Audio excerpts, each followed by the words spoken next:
So that's the thing there. So there needs to be a lot of negotiation. It needs to be done properly, but at the end of the day, it's not political, it's economic. Scotland needs to be able to hang on to its own income, and if companies account in Scotland, then they also have to, if they operate in Scotland, they also have to account in Scotland and not somewhere offshore.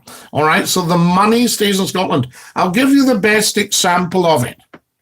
If you say you had a big supermarket that was owned out with Scotland but serving the Scottish people, and they took all their money, all the money given to them, hard-earned cash by the Scottish people, and they just took it away, which is what's actually been happening, then that's removing that from the Scottish economy.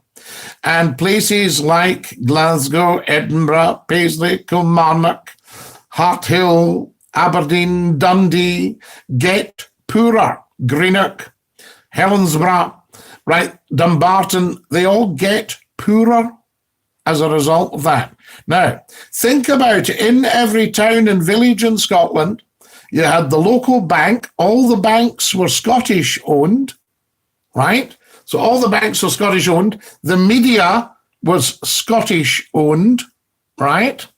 So you had all that. And all the newspapers, Scottish owned. And the businesses, Scottish owned. What am I going to say next? Scottish owned. So you had all that. Scotland even had its own stock market, you know, Stock Exchange Square in the centre of Glasgow. You can still see the stock market, the Scottish stock market. So a very, very wealthy country, money pouring in from sugar, from ships, from tobacco, from whiskey, from beer, from wool, from manufacturing, from engineering, from mining, from steelworks, all pouring into the Scottish exchequer. Well, it was going to Westminster's exchequer, but it was coming from Scotland, right? The second city of the empire, Glasgow. Yeah. Glasgow controlling the whole tobacco trade. I know it's not popular at the moment because of the slavery connection, but nevertheless, it did. And the tobacco barons, yes, nevertheless, it did happen.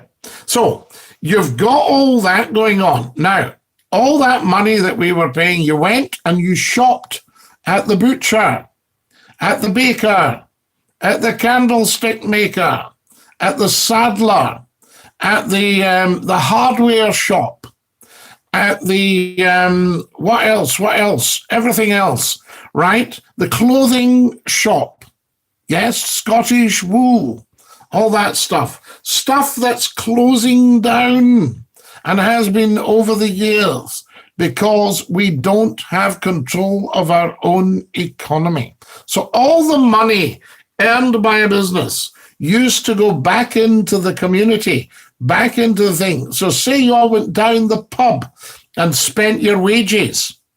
The publican was a local person who would be spending them back at the local shops, the butcher, the baker, the candlestick maker, giving it to a Scottish brewer and a Scottish distiller, giving it to a Scottish tobacconist when you had fags for sale in pubs, all that sort of idea.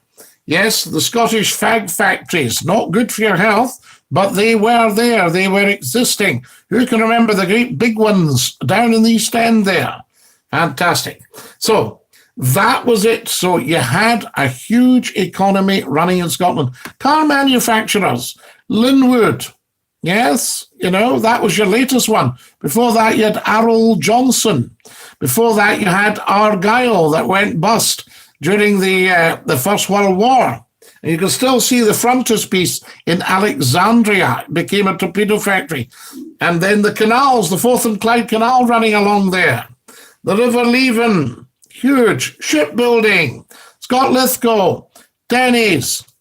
You know, before that, Lithgow's, Scott's. Yes, before that, Cairds, all these yards, fantastic. Seath's of Rutherglen, Tremendous, never ending. There's Scotland for you.